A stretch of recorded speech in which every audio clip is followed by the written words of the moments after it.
ভয়ে আত্মা কাঁপে, শরীর কাঁপে, কিন্তু তারপরও আসতে পারে। একদিন অনেক বছর আগে কথা, তখন আমার বয়স হয়তো 14-15 বছর, 12 থেকে 13-14 বছর হবে আর কি। হঠাৎ বৃষ্টি আছে, তো আমাদের পাশের বাড়ির পাশের একজন মুরব্বী, আমার দাদা সম্পর্কে, সে ওদের জমিন আছে আমাদের বাড়ির কাছে। সে আয়রা আব্বা বাঁচতে মানে আব্বারে বৃষ্টি হয়েছে, বৃষ্টির মধ্যে আমার ওখানে আইছে। আমার ফুবু আইছে, ছোট ফুবু। সবাই মিলে ঘরের মধ্যে গল্প করা হইতেছে বিভিন্ন বিষয় নিয়ে।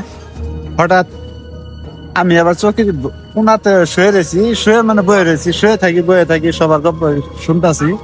শোনার পরে মনে করেন যে হঠাৎ করে দরজা, তখন ছিল বেড়ার দরজা, সোলার দরজার মাথায় মাথা ঢুকাই দিছে ঘরের ভিতরে।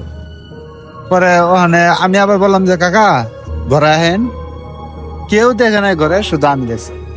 পরে আমি শুধু আব্বার বললাম যে আব্বা কাকার ঘরে আইতো কেন? কাকাটার নাম হলো শুভ, আমাদের পাশের গ্রামে স্কুল প্রফেসর। উনি বলছে যে কাকার ঘরে আইতে দেন। তা আব্বা আবার সাথে সাথে বললো যে আয় গড়ায়।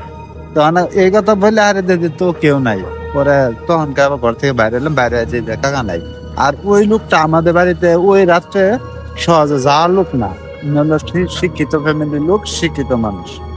পরে পিছনে আমি দৌড় বেড়ে আইলাম ভাইদের বাড়িতে। আর যাই দেখি ভাত খাইতেছে, ভাত খাইতেছে। তখন রাতের 11টা বাজে, এই একটা বিষয় আমি দেখছি। আমি কয়েকবারই দেখছি, আরো বিভিন্ন ঘটনা আছে, আমাদের বাড়িতে আছে, কয়েকবারই দেখছি।